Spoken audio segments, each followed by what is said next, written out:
damos la cordial bienvenida a tu programa Palabras de Vida Eterna. En esta ocasión vamos a estudiar la Carta a los Hebreos.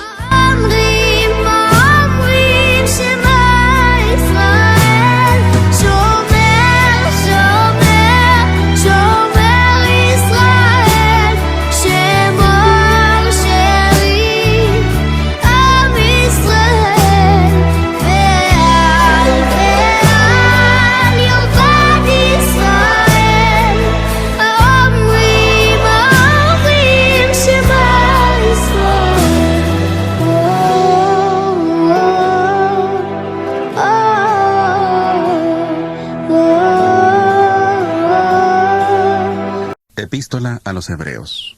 Hebreos 13. Dice, deberes cristianos.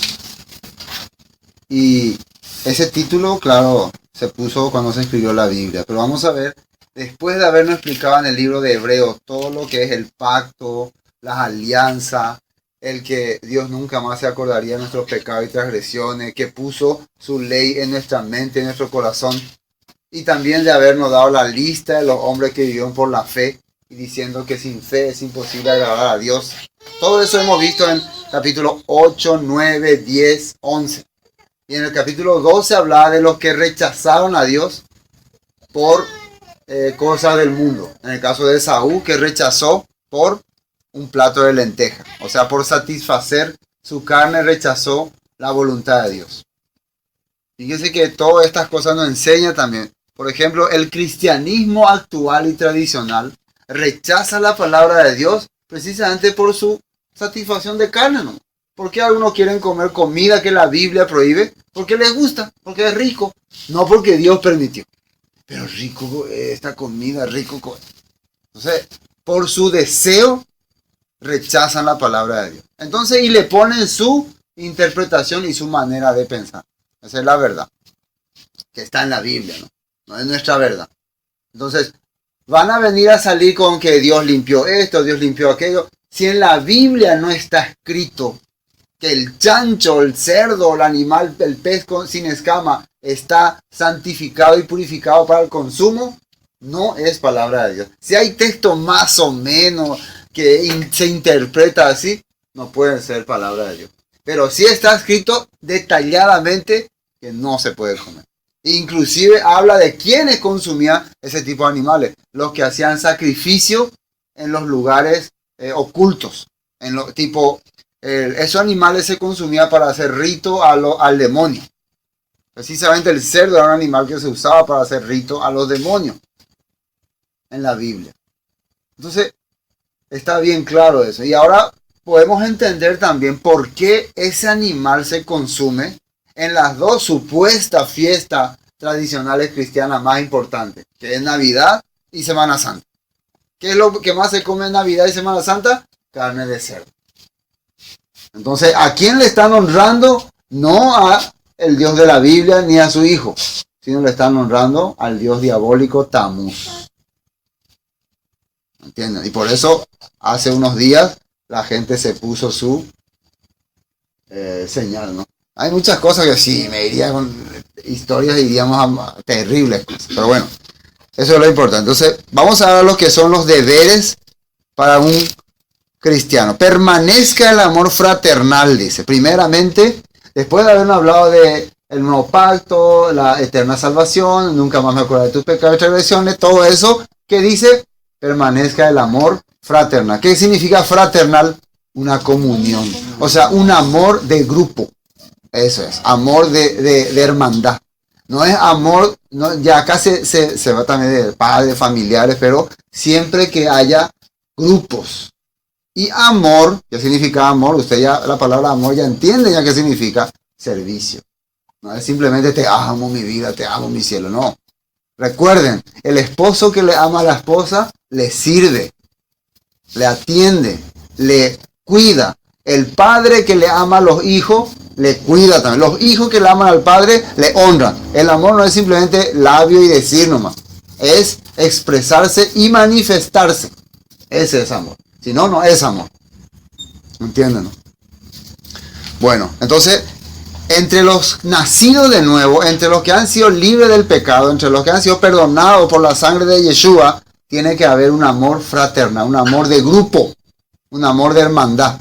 Entonces eso es lo que normalmente pasando el tiempo se termina entre los hermanos. Cada uno cuando ya va conociendo más, ya no me quiero, no, porque todos son hipócritas. Si todos son hipócritas, yo no tengo que ser hipócrita entonces. Y para no ser hipócrita, entonces yo tengo que tener amor a ellos. Esa es la verdad. Entonces cuando ella es hipócrita, pero yo, a pesar de que es hipócrita, vengo y me manifiesto y le demuestro que le quiero... Por eso, ¿cómo?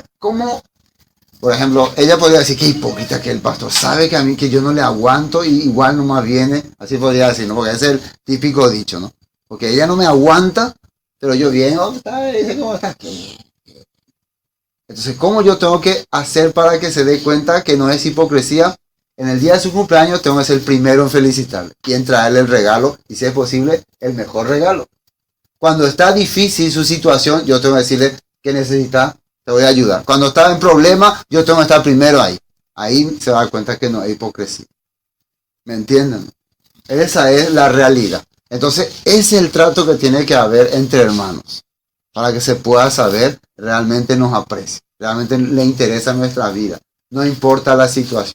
Es fácil cuando yo fallo con alguien, que ese alguien ya no me haga más caso. No, pastor, fallé en día. Es fácil. Entonces ahí ustedes si leyeran Hebreos 13, ¿cómo leerían?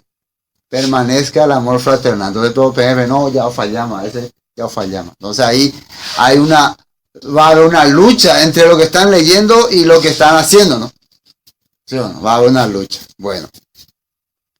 Es igual que si ustedes me decepcionan aquí en Itagua, que casi nunca han hecho. Ustedes no cumplen como tienen que cumplir, entonces yo puedo decir, no, yo ya se espera y más soy cuera. Ya, terrible. Que dicen una cosa, no hacen, que así, que va a ser y no cumple. No, ya no. Entonces, cuando yo leo, hermanos, vamos a compartir Hebreos 13. Permanezca el amor fraternal. Eso quiere decir que a pesar de que alguien falla contigo, igual no va a mantenerte en el grupo. Ya miraría ahí. Entonces, ¿chocaría esta palabra o no? O sea, así es. Entonces, ahí tiene que llegar nuestro nivel. Es por eso que uno se convierte en líder. Porque tiene que superar estas cosas. Si estas cosas no superas, no vas a lograr liderar nada. ¿Entienden? ¿No? Esa es la diferencia. Entonces, una estrofa, todo lo que significa. Podemos tardarnos un día en hablar de esa estrofa. No sé si es un versículo, la parte final, creo, el versículo 1. Versículo 2. No os olvidéis de la hospitalidad, porque por ella algunos sin saberlo hospedaron ángeles. ¿Qué es hospitalidad? Primeramente, recibirle bien a la persona que llega a tu casa. Hacerle un buen recibimiento, sentarte, quiere un vaso de agua, en qué te puedo servir, qué necesitas. Hay que recordar también, porque nosotros muchas veces queremos hacer esto por cumplimiento, por obligación. No, la Biblia dice que tengo que hacer y no. No, hay que saber con quién también hay que ser hospitalario. La persona que llega porque quiere hablar contigo, o quiere conversar contigo, o quiere que le ayuden algo, puede ser hospitalario. Entonces la persona que viene para mandarte al infierno y para decirte un montón de cosas, o para, ¿cómo se dice?, ofenderte, le puede invitar con cordialidad. Nosotros no podemos permitir que alguien venga a ofendernos en nuestra casa. Eso no se permite. Entonces cuando vos le decís, por favor, te puedo decir, la Biblia dice que la hospitalidad, ya poco hay. No, esa persona no busca eso. No busca que vos seas hospitalario con él. Eso hay que entender ese punto. Hay personas que realmente quiero compartir, quiero hablar contigo, quiero hablar con sinceridad, con corazón abierto. Entonces el trato tiene que ser así. Eso hay que entender, ese punto, ¿no? Porque dice que Abraham, bueno, acá no dice Abraham, pero sale el texto, Génesis 18, del 1 al 8. Algunos sin saberlo hospedaron ángeles. Y esto es una prueba. Y aquí vamos a desviarnos a otro tema, pero muy interesante, ya que estoy estudiando también Génesis. Y hablábamos de que en Génesis los ángeles descendieron y se convirtieron en hombres. Y eso mucha gente niega o no acepta o le parece imposible. Pero acá dice que algunos sin saberlo hospedaron ángeles. ¿Y quiénes fueron esos? Precisamente fue Abraham. Porque Abraham cuando estaba saliendo, él vivía en una tienda, en un lugar donde nunca pasa nadie. De repente vienen 3 hombres raros. Y él sintió algo extraño, sintió que como que Dios le envía a estas personas. Porque es un lugar donde nadie pasa, donde nunca hay caminantes. Entonces, él les recibe muy bien. Vamos a mirar Génesis capítulo 18, porque quiero leerles. Estas personas eran ángeles. Uno de ellos era Yeshua mismo. Los otros eran 2 ángeles. A Yeshua ahí, al lado de él. Génesis 18. Y vamos a ver una cosa. ¿Qué hicieron estos ángeles? Génesis 18, desde el 1. Después le apareció el Señor en el encinar de Mamre, estando él sentado a la puerta de su tienda en el calor del día. Estaba sentado así como tipo ñandella, guapuya, tereré, ¿no? Uy. Y de repente le apareció el Señor, dice ahí. Pero no era en forma soy, sino eran como hombres. Pero la Biblia menciona que era Dios. Y alzó sus ojos y miró, y he aquí 3 varones que estaban junto a él, y cuando los vio, salió corriendo de la puerta de su tienda a recibirlo y se postró en tierra. Cuando vio a las personas, vio 3 personas, él salió y se arrodilló ante ellos. ¿Y qué continúa diciendo? Y dijo, Señor, si ahora he hallado gracia en tus ojos, te ruego que no pases de tu siervo. Que se traiga ahora un poco de agua y lavad vuestros pies y recostaos debajo de un árbol y traeré un bocado de pan y sustentad vuestro corazón y después pasaréis, pues por eso habéis pasado cerca de vuestro siervo. Y ellos dijeron, haz así mismo. Se dan cuenta que cuando Abraham se inclina, ¿no?, sobre esta persona, sobre este hombre, no le dice, no te inclines ante mí. O sea, Abraham se inclina ante este hombre y él no le dice nada. ¿Por qué? ¿Quién era este hombre? Uno de ellos no era ángel, era Yeshua mismo. Un ángel, si vos te inclinas ante el ángel, te va a decir no. No lo hagas, te va a decir. Imagínense, un ángel tiene mucho poder, pero no va a permitir que un hombre se incline ante él. Un ángel jamás. Pedro, que era apóstol, sumo apóstol, cuando Cornelio se inclinó ante él, dijo, no lo hagas, yo soy hombre igual que tú.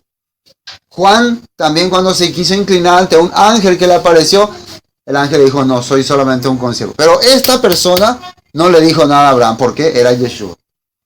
Era Yeshua mismo. Interesante, ¿no? Al lado de 2 ángeles. Entonces él les puso agua y les dio comida. ¿Y qué dice acá? Fíjense.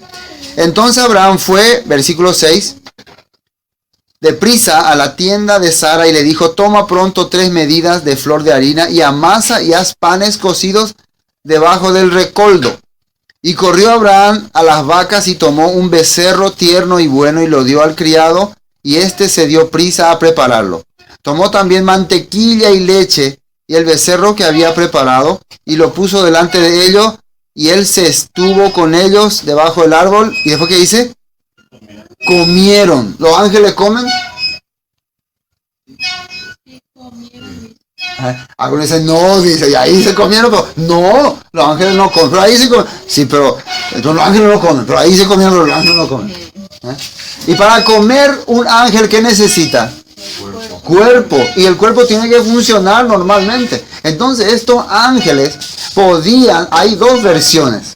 Uno que podían introducirse en el cuerpo de una persona, o ellos mismos podían transfigurarse. Eso allá en el cielo antes nos van a contar, yo en el reino de los cielos nos van a contar sí, cómo hacían. Pero esas son las 2 opciones que hay. Igual que Yeshua cuando resucita de entre los muertos, él le pide, deme algo que comer. Y él ya es un cuerpo resucitado. Entonces, la satisfacción de comer, creo que eso no se va a quitar del Hijo de Dios. Aquí comemos y en la vida eterna también vamos a comer. No sé nomás qué vamos a hacer después de lo que comemos. ¿Cómo vamos a deshacer de ellos? Si nos vamos al baño, si va a ver eso. No me pregunten cosas muy raras. Pero esa es la felicidad, hermano Juan, ¿no? Vamos a comer ya, qué bien. ¿Sí? Porque si los ángeles comieron y ellos vienen del cielo y Yeshua comió con ellos, quiere decir que se puede comer. Bueno, esto es importante entender para aclarar ese punto. Bueno, entonces, ¿a quién le estaba recibiendo Abraham? A ángeles. Ángeles. Y no solo eso. Cuando los ángeles estos dos ángeles fueron enviados a Sodoma y Gomorra para destruir, dice que los hombres de ahí los vieron y querían llegarse a ellos, dice. Esa palabra llegarse a ellos en la versión original es querían tener relaciones con ellos. En la Torah está escrito así. Pero nuestra Biblia ya cambió esa versión para no ser tan duro. Pero la realidad es que querían llegar. ¿A quién unos hombres pervertidos, a quién se van a querer llegar? Si le ve a ángeles todo ahí que tienen alas y luces y todo tipo transparente, ¿van a querer llegarse a ellos? No, ellos tenían figura de hombre. Físico de hombre tenían. Y como Sodoma y Gomorra estaba totalmente corrompido, ellos querían abusar de ellos. Y Lot quiso defenderlo. Pero después ellos le dejaron ciego a ellos. Entonces podemos ver que los ángeles tenían hasta esa capacidad. Y en Judas dice que ellos corrompieron su habitación. Dice. La palabra habitación ahí se refiere a su cuerpo. Ellos tenían el cuerpo, un cuerpo especial para servir a Dios, pero ellos corrompieron para venir a pecar aquí en la tierra. Bueno, eso es para aclarar. Siempre cada puntito es bueno aclarar, ¿no? Volvamos a Hebreos 13. Entonces, esa es la hospitalidad. No sean maleducados con las personas. Si una persona viene y les dice queremos compartir la palabra, bueno, por lo menos pasen, siéntense, de qué se trata, escúchenle unos minutos. Si no están de acuerdo, muchas gracias joven o señorita o señor por compartirnos. La verdad nosotros estamos estudiando la Biblia, pero muy agradecidos porque usaron su tiempo para venir a traernos esto. Siempre esa mentalidad tenemos que decir, no, pejosa, aquí la Biblia no menciona así. El trato de las personas debe ser así. A no ser que esta persona venga con arrogancia y te quiera. Entonces, tampoco tiene que ser duro. Invitarle cordialmente nomás a que se retire. Después, acordado de los presos, como si estuvieseis presos juntamente con ellos, y de los maltratados, como que también vosotros mismos estáis en el cuerpo. Esto se refería a que en esa época, por eso cuando entramos en la época de Hebreos, en esa época estaban siendo perseguidos muchos que estaban sirviendo a Dios. Y aunque ellos, los de este lugar, tal vez no estaban pasando estas dificultades, muchos hermanos de otros lugares estaban pasando terribles dificultades. Lo que el escritor de Hebreos, que al final vamos a confirmar quién es, al final de esta carta vamos a confirmar. La vez pasada dije, al final vamos a ver que es el apóstol Pablo. Dije, oh, claro que al final vamos a ver, ya dije todo, ¿no? Pero bueno, esto es lo que nos quiere hacer entender que por más que Dios nos permita a nosotros poder estudiar la Biblia sin tanta tribulación, nosotros tenemos que tener el corazón de que, ay, ser cristiano es muy fácil. Tenemos que sentir lo que están sufriendo en otros lugares. Y si ustedes observan en la actualidad, lastimosamente en otros países se le tortura a alguno por ser cristiano, sea evangélico, católico, lo que sea, se le asesina, se le tortura. He visto unos videos terribles, las pasaron nuestro hermano Ever, que no quiero ni describirlos. Pero a una persona en una comunidad, por ser creyentes, lo sacaron y ahí toda la comunidad le empezó a golpear en África. Niños y todo, venían los niños, le daban patadas, hasta que después les tiraron fuego y les quemaron. Toda la comunidad y nadie, la policía miraba, no decía nada. Hay personas así, hay lugares así, donde se le mata a la gente por creer diferente. Entonces, lo que el escritor de Hebreos dice, acuérdense de esa persona que están sufriendo porque creen diferente a otros. Tengan en sus oraciones, piensen que ustedes podrían estar en ese lugar. Que Dios nos permitió a nosotros tener una tranquilidad. A pesar de que estamos sirviendo a Dios, Dios nos permite conservar nuestra familia, nuestra vida. Eso es motivo de agradecimiento y de acordarse de estos que están padeciendo por causa de la palabra. Entonces, oren por esos que están presos, están sufriendo. Aquí dice así. como si nosotros también estuviésemos sufriendo así. Honroso sea en todo el matrimonio y el lecho sin mancilla, pero a los fornicarios y adúlteros los juzgará Dios. Fíjense las cosas que se está acordando. ¿De qué entró? Deberes del cristiano. ¿Con qué arrancó? Comunión, amor entre hermanos, fraternidad. ¿Con qué continúa? La hospitalidad. Traten bien al que llegue a tu casa, al que viene para servirte, trátele bien. Después, ¿con qué continúa? Con acordarse de las personas que están padeciendo, están sufriendo. No solamente disfrutar de tu vida y qué me importa a los demás. Acordarte, pensar en ese que no tiene, que le está faltando. Por lo menos en tu oración acordarte de él, si no podés ir hasta ese lugar a ayudarle. Y otra cosa fundamental, el matrimonio. Honroso sea el matrimonio. ¿Qué quiere decir matrimonio? En aquella época, y les voy a comentar, en esa época, y parecería que eso fue de esa época, en esta época estamos igual, los hombres llegaban al nivel de menospreciar a su esposa cuando ya pasaba algunos años. Y está escrito eso en Malaquías. Cuando su esposa ya era muy viejita o ya tuvo muchos hijos, los hombres tenían una mentalidad de que podían elegir otra mujer para su esposa. Inclusive usaron textos bíblicos. Dijeron que Abraham, cuando era su esposa ya viejita y no le podía dar hijo, buscó otra joven. Y está en la Torá. Y usaban eso como excusa. En Malaquías está escrito, ¿no?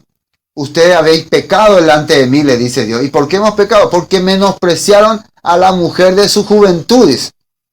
Con la mujer con que empezaron su vida, la menospreciaron y la abandonaron y fueron en pos de otras. Eso está escrito en Malaquías. Y Yeshua también cuando le dice, oíste que fue dicho, no cometerá adulterio. Pero yo os digo, cualquiera que mira a una mujer para codiciarla, ya adulteró con ella en su corazón. Esa palabra hay que explicar muy bien. ¿Qué quiere decirlo? ¿Qué es lo que Yeshua le estaba diciendo? No es que simplemente miraste y ya pecaste. En aquel tiempo, los hombres, cuando ya estaban hartos de su esposa, ya empezaban a, como que dice, bichear otros. A ver, por eso lo que hacía que empiece a maltratar a su esposa es que ya le pusieron el ojo a otra mujer.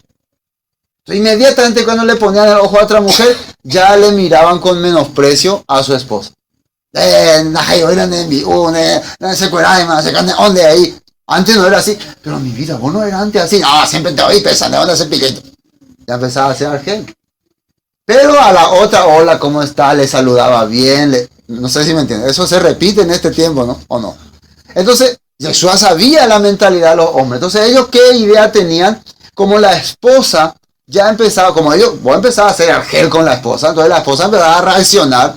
Ya tenían excusa para solicitar el divorcio, porque había una ley que decía que si tu esposa comete alguna infracción, porque ahí dice por cualquier cosa, decía en la ley, que los rabinos pusieron, por cualquier cosa que pusieron.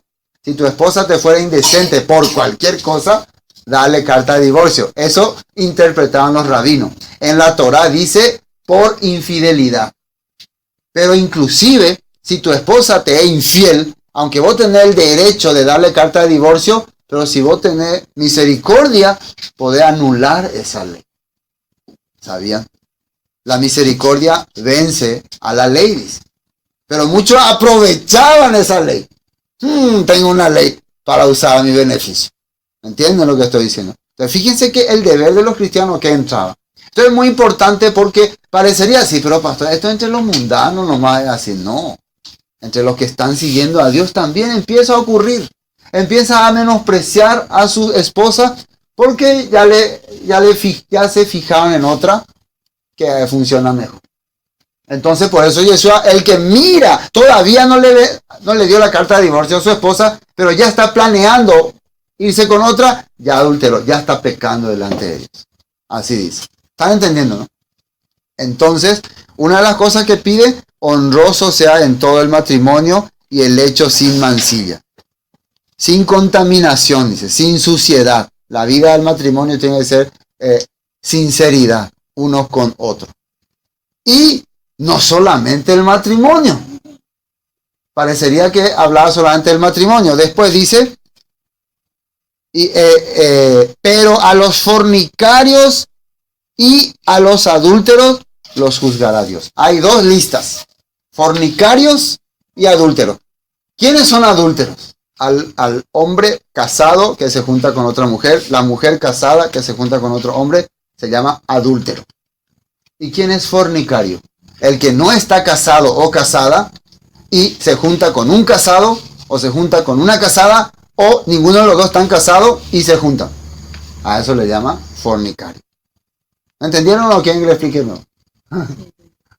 ¿Quién es adúltero? El casado que comete pecado con alguien que no es su mujer. O la casada, se llama adúltero. ¿Quién es fornicario? El que no está casado, pero se mete con una casada. O la casada, la soltera que se mete con un casado.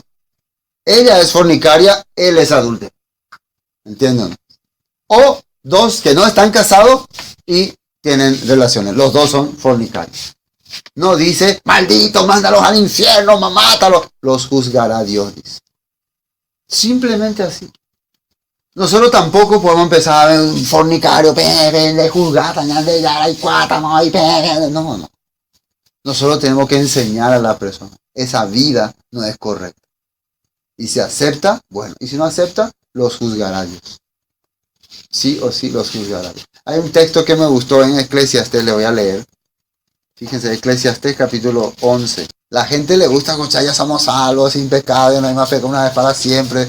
Pero no quiere leer todo el libro de Hebreos. Hasta 10:17 nomás se queda. Después de ahí no avanza más.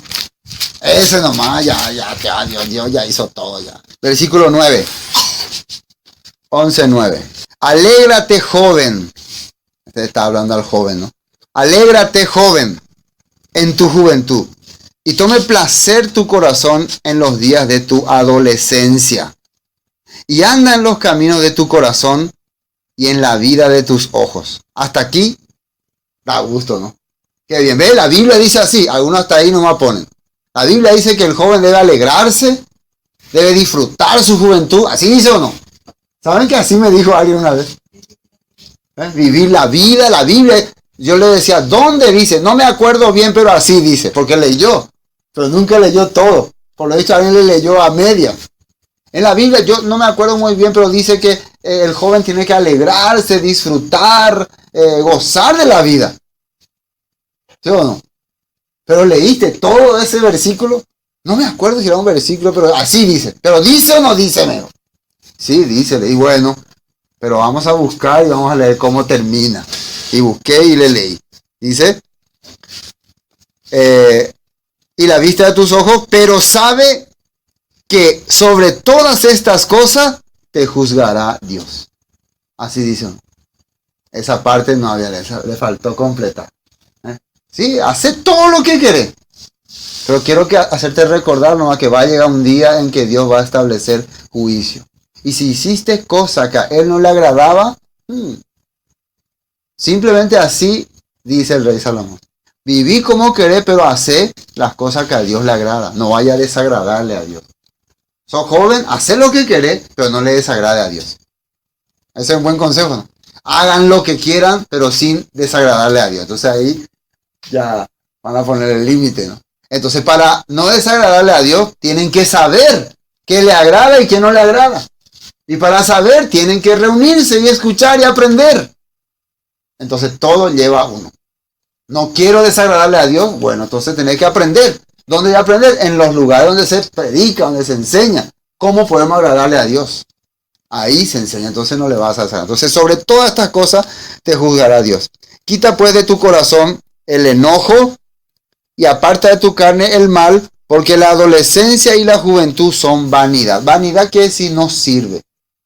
Lo que nos sirve es que la mayoría de los deseos y los caprichos que uno tiene cuando es adolescente o joven no le trae nada bueno. Se refiere a deseos y caprichos. Por eso el joven y el adolescente tiene que depender de un adulto que le guíe, que le enseñe, que le muestre. Su deseo no es siempre la verdad. Pero la mayoría de los jóvenes dicen, no me entienden, lo que pasa es que no me entienden, es que no necesitamos lo entender. No es necesario, porque todos sus deseos y sus caprichos, generalmente un 90%, no trae nada positivo. No quiere decir que siempre, pero generalmente. La Biblia así explica. Entonces el joven tiene que aprender, no enseñar. ¿Es lo correcto? Entonces, si ustedes son joven, no me vengan acá a enseñar. Quédense y aprendan. Tienen que aprender. Esa es la realidad. Entonces, en la Biblia dice, inclínate ante las canas, dice. Así es. Yo tengo algunas canas ya. Acá hay algunos que tienen canas ya, ¿no? Inclínate. ¿Qué quiere decir eso? Le voy a explicar. Aunque hay una persona que tal vez nunca leyó la Biblia, no vivió una vida de evangelista, de pastor ni nada, no por eso yo me puedo sentir superior a esa persona. Porque uno de los mejores maestros y profesores es la vida misma. Y si una persona llegó a la edad avanzada, es porque pudo pasar muchas cosas en la vida. Eso, la Biblia siempre me enseñó eso. No es porque vos sos pastor o sos predicador ya podés decirle a la persona, deben entender invadir ese oro en boeta. No podía. Eso hay que entender también. Lo que pasa en la actualidad que yo estoy viendo, especialmente con muchos que aprenden, en otro grupo veo raíces hebreas, muchos jóvenes ya le menosprecian ya a los mayores.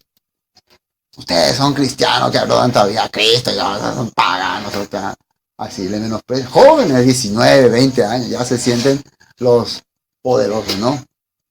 Todavía no experimentaron la vida, entonces tienen que ser calmados y calmados. Así, la Biblia explica así. Bueno, continuemos. Buenas noches. Continuemos. Parece que vamos a avanzar hoy. Muy lento se avanza, ¿no? Pero se está entendiendo. Bueno, no queremos honroso sea el matrimonio y el lecho sin mancilla los juzgará Dios. Sean vuestras costumbres. Ahora habla de las costumbres. ¿Qué es costumbre? Lo que me gusta hacer, como me gusta hablar, como me gusta expresar. Sean vuestras costumbres sin avaricia. Primer punto, tu costumbre tiene que ser sin avaricia. ¿Y qué es avaricia? Ustedes me ayudan también así. Más de lo que tenés. Quiero más de lo que tengo, de lo que puedo. No me conformo, quiero más. Muchas veces está bien querer más si tener un propósito, si tener un objetivo que es para Dios. Porque David luchaba y peleaba en las guerras porque tenía un propósito. Él traía riqueza porque él quería hacer un templo para Dios. El objetivo que él tenía para amontonar riqueza era porque quería servirle a Dios. Y eso está en la Biblia. Todo lo que él acumuló en toda su vida era para servirle a Dios. Si ustedes tienen el objetivo de gozar placeres carnales, entonces es una mala costumbre. O peor, si ustedes quieren enriquecerse para menospreciar al pobre, al que no tiene, peor todavía. Ángante charecota y chata. Va a ver, por ejemplo, el que es pobre ahora ya menospreciado por uno, yo también voy a llegar a ser alguien grande, importante, y va a ver, ahí le voy a venir a pisar por la... ¿Alguno tiene esa mentalidad, no?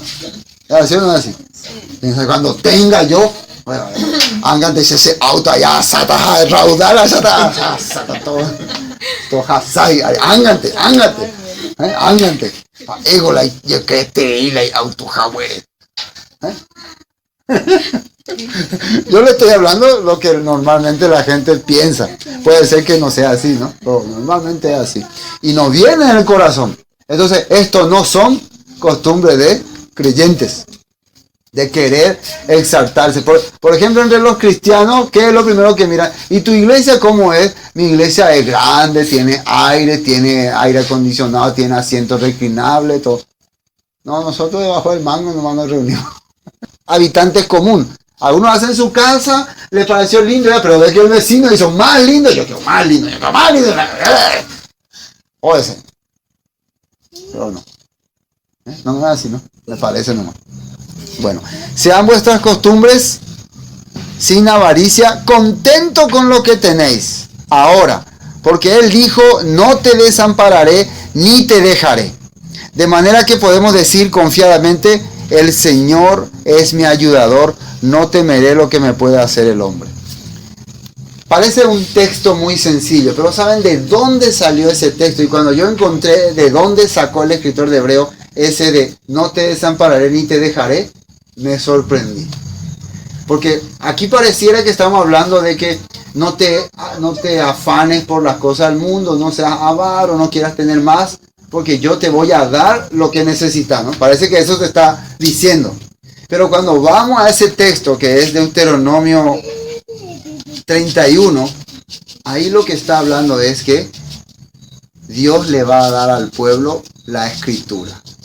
Y vamos a leer para ver de qué habla. La escritura. O sea que todos los vicios y los afanes que podía tener no van a ser tan importantes porque Dios te va a dar la escritura. Dios te va a dar palabra. Entonces parece que no parece un buen cambio, ¿no? ¿Sí o no? Pero había sido, después yo entendí, que si Dios te da escritura, te da todo también. Porque te da la sabiduría para poder conseguir todas las. Si Dios te da la escritura, te va a dar todo también. Porque la escritura es lo que te va a hacer entender cómo vivir, cómo andar, cómo lograr una buena familia, cómo manejar tu economía, cómo producir más, cómo lograr mejores finanzas, cómo vivir mejor en un ambiente de necesidad. Todo estaba en la escritura. Todo estaba ahí. Y Dios sabía eso. Por eso Dios le dijo, Dios le dijo en Deuteronomio 4, si ustedes hacen lo que dice mi palabra, el mundo va a decir, ustedes son un pueblo sabio. ¿Cómo pueden? Fíjense que en la escritura habla acerca de la salud, acerca de la alimentación. Fíjense que si nosotros tenemos una buena alimentación, no gastamos dinero en hospitales ni en remedios, ¿sí o no? Si tenemos una buena alimentación, ¿cuánto ahorraríamos en no tener enfermedades? Nosotros nos enfermamos 90% por la alimentación que llevamos. Así está.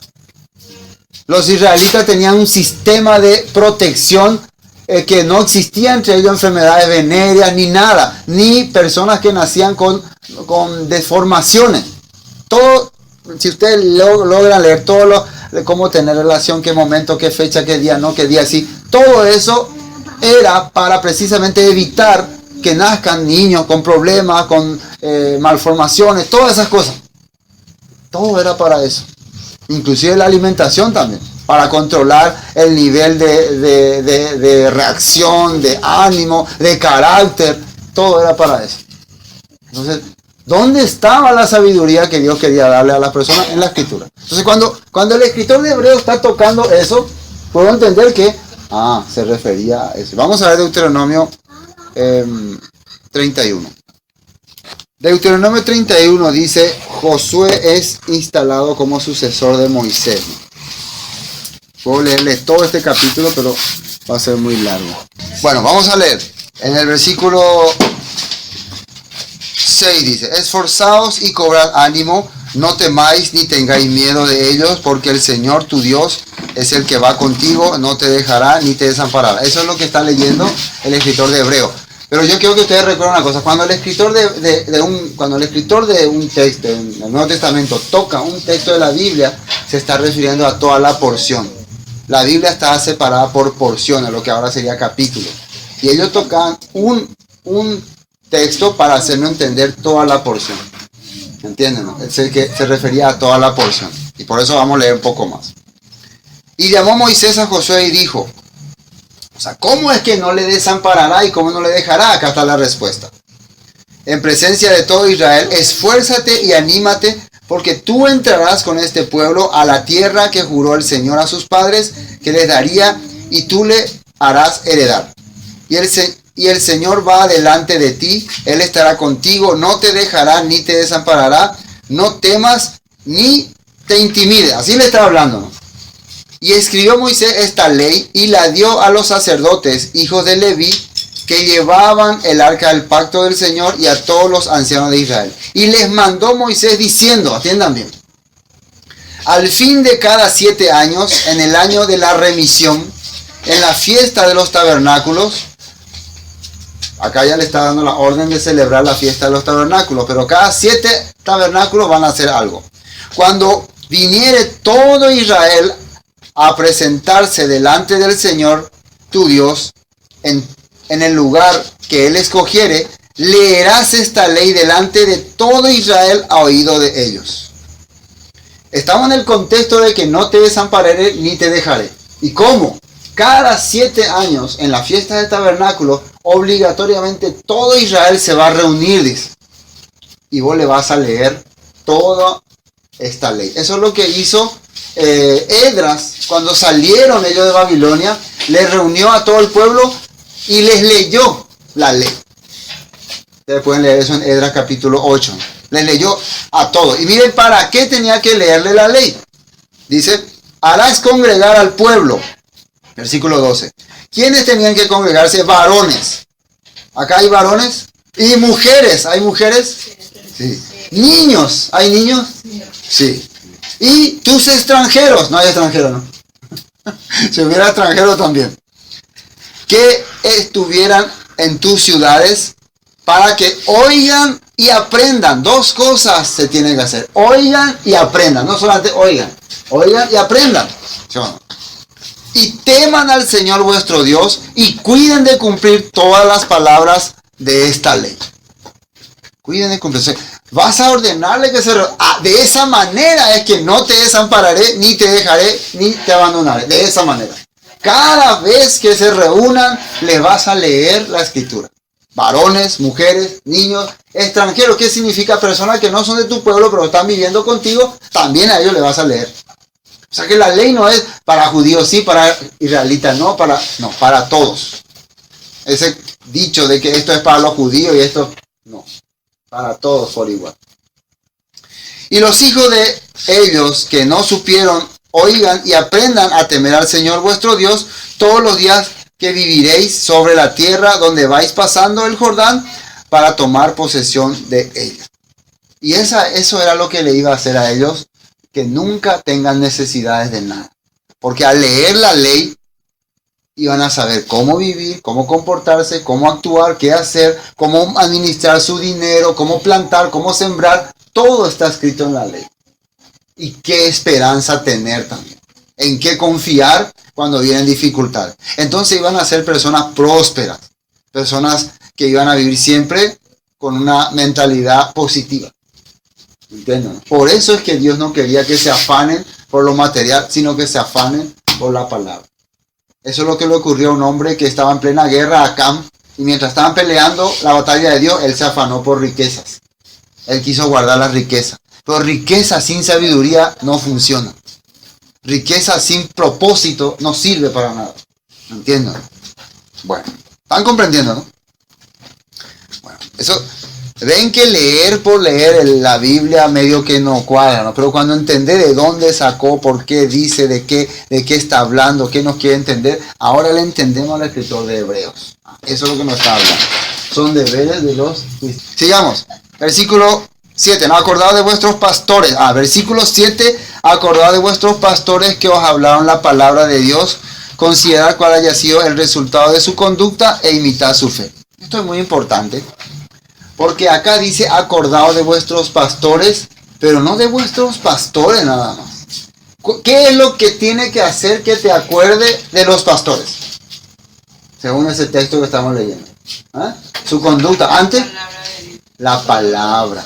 O sea, cuando vos quieras acordarte, me acuerdo del pastor Sergio, que era calidad con nosotros, que nos hacía reír. No, que nos predicó esta palabra. O sea, acordarse del pastor es recordar lo que te había dicho. Me había leído tal texto, me había leído tal palabra. Eso es lo que tenés que acordarte. ¿Me entienden? Si vos te acordás del pastor, pero no te acordás qué dijo, qué habló, no me acuerdo qué hablaba, pero era calidad. No me acuerdo ni con lo que él predicaba, pero daba gusto con él. O al revés. No me quiero ni acordar de ese pastor, porque terrible, nos retaba. Pero hablaba bien la Biblia, no decía exactamente, pero era terrible. Entonces, la palabra es lo que tiene que hacer que te acuerdes. Entonces, acá el propósito del escritor de Hebreos es, la persona que te enseñó, acordate de lo que te enseñó. ¿De qué te decía? ¿Qué te hablaba? Eso dice. Acordad de vuestros pastores que os hablaron la palabra de Dios. Y esto es muy importante. No solamente acordate de la palabra que te habló, sino que esa palabra, ¿qué efecto hizo en su vida? Esa palabra que te habló, ¿qué efecto hizo en ese pastor que te habló? Si ese pastor te habló una palabra, tenemos que ser armoniosos, tenemos que servir a los demás, pero argelado, menospreciador, entonces medio que no funcionaba esa palabra entonces. No te puede dar la fe entonces. Entonces, el objetivo acá es que yo no quiero fracasar, yo no quiero salir, ser una persona de tropiezo. Entonces voy a ver lo que me habló ese pastor y cómo funcionó en su vida, voy a aplicar en mi vida. Eso es. Porque yo no quiero fracasar. Entonces yo he visto que esa persona me predicó y usó lo que me predicaba y avanzó. Y por eso voy a aplicar. ¿Se entiende, no? A este punto. Acordad de vuestros pastores que hablaron la palabra de Dios, considerar cuál haya sido el resultado de su conducta e imitad su fe. Imitad. Hagan igual. ¿Así dice o no? Entonces, si un pastor es carnal, no es misericordioso, es mentiroso, es estafador, ¿qué es lo que vas a imitar de él? ¿Ah? Ese es el problema de hoy. No se puede decir, yo voy a la iglesia por la palabra nomás, no voy luego por el pastor. Claro que va por la palabra, pero por la palabra que hace efecto en la vida del pastor. ¿Me entienden? Por esa palabra va. Si esa palabra no hace efecto en la vida del pastor, entonces no funciona. Está mal. De ahí también es importante que la palabra haga efecto en nuestra vida. ¿Sí o no? No solamente el pastor. El pastor, pues yo no soy pastor, no. Claro que al escuchar yo la palabra más de 1 o 2 años, automáticamente vengo a convertirme en una persona ya mayor. Y ya hay otros que tienen que ver mi vida. Ustedes pueden decir, yo no soy pastor, pero si vos estás aprendiendo, otros están viendo tu vida y automáticamente vos sos pastor para ellos. Pastor significa el que alimenta. Vos podés de 2 formas alimentarle. Con tu conducta puedes darle buena alimentación a una persona. Porque la persona al ver tu conducta, que no sos como los demás, puede recibir eso, ¿no? ¿Sí o no? O al revés, ve tu conducta un desastre y te imita y sigue igual de desastre que vos. Bueno, sigamos. Jesucristo es el mismo ayer, hoy y por los siglos. No os dejéis llevar de doctrinas diversas y extrañas, porque buena cosa es afirmar el corazón con la gracia, no con viandas que nunca aprovechan a los que se han ocupado en ella. Este texto también es usado para justificar la alimentación. ¿Sabían? Ustedes no sabían, pero cuando hay debates entre los que predican sobre la comida, se usa ese texto. Ve, ahí dice que la comida no es nada. No empieza a discutir o a pelear por comida. Así se habla. Pero es porque no entienden de qué está hablando el escritor de Hebreos. ¿De qué está hablando él? Primero, Yeshua HaMashiach, el Cristo, el Salvador, es el mismo ayer, hoy y siempre. ¿Qué quiere decir? Su palabra no cambia. De entrada lo te está diciendo eso. Entonces no vaya a empezar a oír doctrinas contrarias a esta cosa. No te vaya a ir por doctrinas diversas. Entonces de ahí ya te está explicando que no tenés que salir de lo que la Escritura dice. No tenés que salir de la palabra dicha por el Maestro. Y él es el Mesías antes, ya era el Mesías, porque él fue quien le habló a Moisés. Él fue quien dio los mandamientos. Él fue quien le dictó todo lo que iba a escribir. Entonces es siempre lo mismo. Entonces, ¿a qué se está refiriendo? Que en el judaísmo ellos sí ponían reglas a las alimentaciones. Por ejemplo, hay una regla que dice, los jueves es ayuno. Los jueves es ayuno. Pero a vos se te ocurre comer el jueves. Según la ley judaica, ¿qué hiciste? Fallaste. Entonces te crean muchos problemas. Pero había grupos que decían, no, nosotros creemos que los martes es el día de ayuno. Ustedes los jueves. Entonces ustedes comen los jueves, los que creen los martes le bajan a ustedes la caña. Ustedes que creen que los martes le bajan la caña a los jueves. Y empezaba ya el debate. O el famoso lavamiento de las manos. Vos te puedes lavar la mano así con agua y jabón. Pero para un grupo tenía que hacer el ritual de lavamiento de manos. Que es todo un ritual ahí, una oración, todo. Una vez que voy a hacer el ritual, ahí el alimento está apto para comer.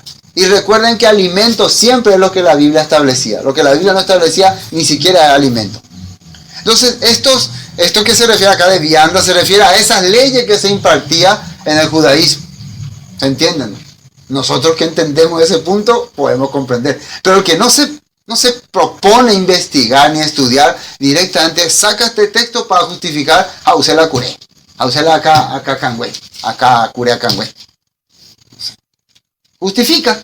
Bueno, dice, no os dejéis llevar de doctrinas diversas. ¿Qué quiere decir doctrina? Enseñanzas que no concuerdan con la verdad. Y cuando yo quiero saber cuál es la verdad es lo que está en la Biblia. Doctrinas que se van de la Biblia, de la Escritura, por más que puede ser que tengan cosas positivas, pero no son la verdad. ¿Me entienden? No son la verdad simplemente. Dice, no os dejéis llevar por doctrinas diversas y extrañas, porque buena cosa es afirmar el corazón con la gracia, no con viandas que nunca aprovechan a los que se han ocupado en ellas. Tenemos un altar el cual no tiene derecho de comer los que sirven el tabernáculo, porque los cuerpos de aquellos animales cuya sangre a causa del pecado es introducida en el santuario por el sumo sacerdote son quemados fuera del campamento. Para explicarle esto tendría que ir a Levítico, ahí está 16, pero en resumen le voy a decir, está hablando del tiempo de Yom Kippur. En Yom Kippur, ¿qué se hacía? Se traía un animal y se sacrificaba y se quemaba todo, completo, se hacía ceniza.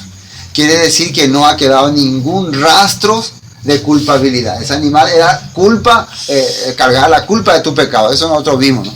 Pero hay una ofrenda que se llama ofrenda de paz, que ahí solamente se le saca la grasa del animal, solamente la grasa, y se quema, y el resto se comparte con los demás. Se llama sacrificio de paz. Entonces, el escritor de Hebreos está diciendo que Yeshua era nuestro sacrificio de Yom Kippur, ¿no? Que él al morir no ha dejado nada que nosotros podamos consumir. O sea, que ha terminado todo, quiere decir que no ha quedado ninguna suciedad en nuestra vida. Entonces, lo que ahora nosotros vamos a hacer es el sacrificio de paz. Quitar solamente la grosura. Ese ya nos corresponde a nosotros. Él hizo el sacrificio del holocausto, el sacrificio de reconciliación. Nosotros vamos a hacer el sacrificio de paz. Que vamos a quitar la grosura. ¿Qué es la grosura? La incredulidad, la dureza de corazón, eso es la grosura. Y lo que sobra, vamos a compartir. ¿Qué sobra? Carne comible, de cordero sin colesterol. ¿Entienden? Por eso yo le dije en resumen, esto es todo un tema, es toda una explicación de Yom Kippur. Acá en resumen le estoy diciendo qué es. Versículo 12. Por lo cual también Yeshua, para santificar al pueblo mediante su propia sangre, padeció fuera del campamento. Salgamos pues a él fuera del campamento, llevando su vituperio, porque no tenemos aquí ciudad permanente, sino que buscamos la porvenir. Y esto es cuando Yeshua salía, cuando él salía de Jerusalén, rumbo a Gólgota, era un acto simbólico. Esa cruz representaba la maldición que nosotros teníamos que cargar. La Biblia dice, maldito todo aquel que es colgado en un madero. Esa cruz representaba la maldición que nosotros tenemos que cargar. Pero ¿quién la cargó? Yeshua. Y sacó de la ciudad celestial Jerusalén. Pero sacó para ir a rescatar a los que están fuera del campamento, que somos nosotros. Entonces ahora nosotros no tenemos que mirar esa ciudad que estaba corrompida en aquel tiempo y hoy también, sino la porvenir, dice. Porvenir quiere decir que hay una ciudad que está en camino. La nueva Jerusalén. Entonces Yeshua sacó nuestro pecado, la consumó ahí en el monte Calvario y ahora nosotros estamos esperando la ciudad por venir. ¿Entienden aquí? Por eso cuando dice salgamos se refiere a salir del sistema. Salir quiere decir salir del sistema. No esperemos nada en esta vida. Esperemos en la que viene, la que está viniendo. Así que ofrezcamos siempre a Dios por medio de él sacrificio de alabanza, es decir, fruto de labios que confiesen su nombre. ¿Se dan cuenta que dice ofrezcamos sacrificio de alabanza? ¿Cómo es eso?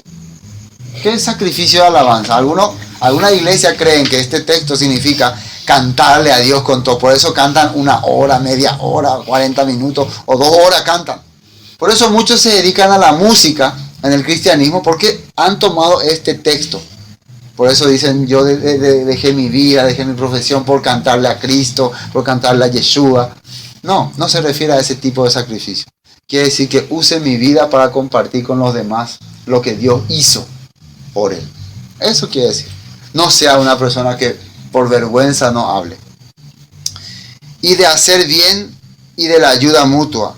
No os olvidéis porque de tales sacrificios agrada a Dios. Y de hacer el bien y la ayuda mutua. De estos sacrificios se agrada a Dios. No de que cante 1 hora, ni de que ore 1 hora. Señor, te agradezco, gracias, Señor, el hombre. No. Hacerle bien a otra persona. Empezar a servirle a otro. De esto se agrada a Dios, dice. Entonces, cuando vos le maltratás a alguien, le menospreciás a alguien, ¿Dios se agrada de eso? Analicen ustedes cuando están menospreciando a alguien. No, trátenle bien a las personas. Obedeced otra vez a vuestros pastores. Otra vez sale de los pastores. Pero ahora obedeced. Pero atiendan bien. ¿Por qué hay que obedecer al pastor? Y sujetaos a ellos. Porque ellos velan por vuestras almas. Como quien han de dar cuenta, para que lo hagan con alegría, no quejándose, porque esto no es provechoso. Esto es muy interesante. ¿Por qué ustedes tienen que someterse a alguien y obedecerle? Porque ese alguien no se queja de las dificultades que pasa por estar con ustedes. Por eso se tienen que someter. Es igual que Moisés. Moisés al principio se quejó. ¿Por qué yo tengo que...? Y Dios le dio con todo. Después Dios le probó. Está bien, Moisés, voy a destruir a esta gente y te voy a hacer a vos un líder soberano. Le probó Dios. Y ahí Moisés dijo, no, Señor, no le destruya. Se arrodilló y le pidió, por favor, perdona. Y ahí Dios entendió, este es un verdadero siervo. Todos tienen que someterse a él, porque él entregó su vida por ellos. Entonces, ¿por qué vos te sometes a una persona? Porque vos ves que esa persona está dispuesto a sacrificarse por tu vida.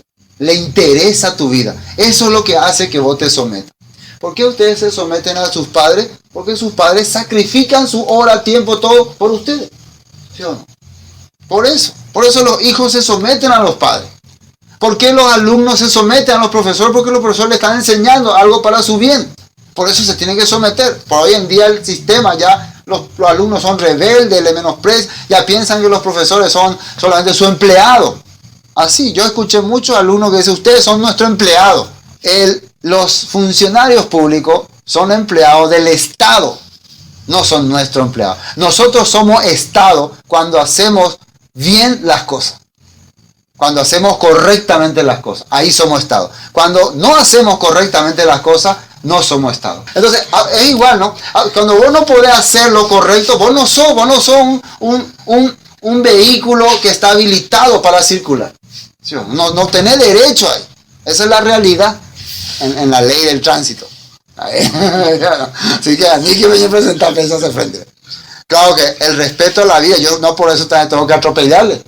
Eso tampoco significa. Entonces igual, las personas de bien hacen las cosas que a Dios le agrada, entonces son hijos de Dios. Viven como Dios quiere. ¿Se entiende, no? Entonces por eso yo me someto. Porque la persona que me está enseñando busca mi bien. Busca darme lo que es correcto. Por eso me someto. ¿Por qué no me sometería? A ver. Porque no me gusta hacer las cosas que me está enseñando. Esa sería la razón. Si un pastor me está enseñando lo que Dios dice, como Dios quiere que viva, mi deber es someterme.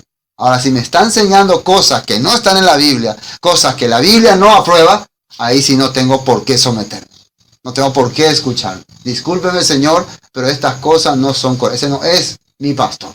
Porque pastor es el que te alimenta. Y alimentos son cosas que te nutre y te fortalece. Si alguien te da todos los días caramelo, eso no te está alimentando. ¿Sí o no? Ustedes pueden tener amigos o personas que te den caramelo, chocolate, y tu mamá que te da el poroto y el locro del mediodía. No, usan sus baratos, sus lacros. ¿Quién es el que le está alimentando de verdad? Mamá, el chocolate y eso no alimenta. ¿Entienden, no? Por eso no tienen que creer a los que te regalan caramelito y chocolate. No. Tienen que comer la sopa que mamá hace. ¿Sí o no? Y si a mamá no le gusta la sopa. Bueno, terminemos. Orad por nosotros, pues confiamos en que tenemos buena conciencia, deseando conducirnos bien en todo.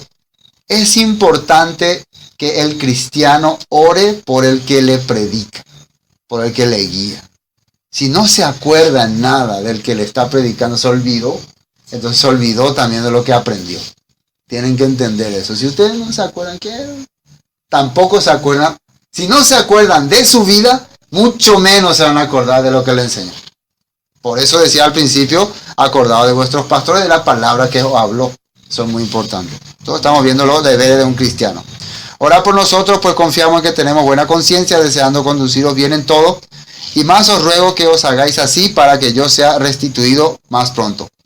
Esta es una prueba también. Acá vamos a descubrir que es Pablo. Si un día alguien debate con ustedes, Pablo, ¿quién es?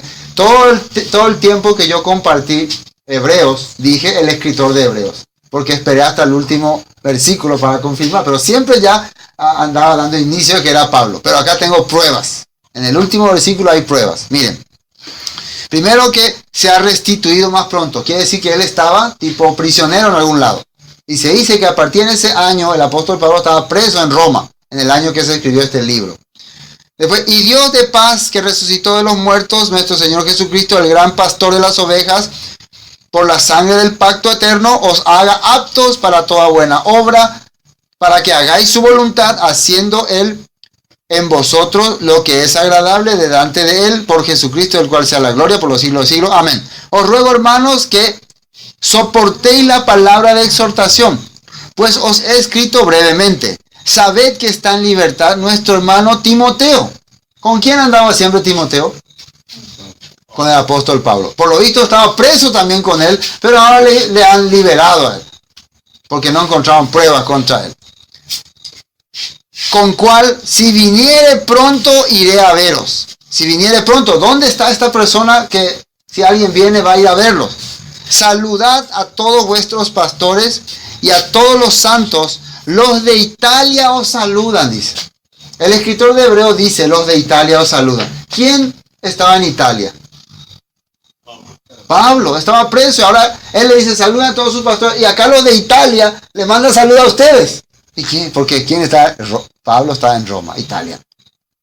Italia era el país, ¿no? Roma era la ciudad, ¿no? Entonces los italianos saludan, la gracia sea con todos vosotros, amén. Es una prueba contundente, aunque en él no puso su nombre, por razones de seguridad, según la persona, no puso su nombre. ¿Por qué? Los hebreos tenían ¿cómo se puede decir? Un resentimiento hacia Pablo. Hay veces que vos le odias a alguien, no sabes ni por qué. De tanto que se habló mal de esa persona, ya le odia a vos también. Aunque nunca te hizo nada, pero ya automáticamente le odia. Entonces, Pablo, como había muchos hebreos que le odiaban a él, que no querían escuchar su nombre, pero había muchos que estaban predicando, estaban aprendiendo, pero que no sea de Pablo, decían. Entonces, por eso él no pone su nombre cuando envía la carta. Por eso es que no puso su nombre. Pero hay señitas, ¿no? El que le conocía sí sabría, ¿no? Por eso al final pone, entonces, los de Italia. No puso yo, Pablo, apóstol, dejó, esa parte no puso. En las demás cartas sí había puesto, porque había mucha gente que le odiaba sin razón. Eso es muy, muy importante entonces entender este punto. La gente te odia sin razón, sin motivo. Entonces mejor no darle más motivo. No echar leña al fuego. ¿Sí o no? Así nomás. ¿Ya? Chao. Bueno, paciencia. Amén. Amén. ¿Está todo bien?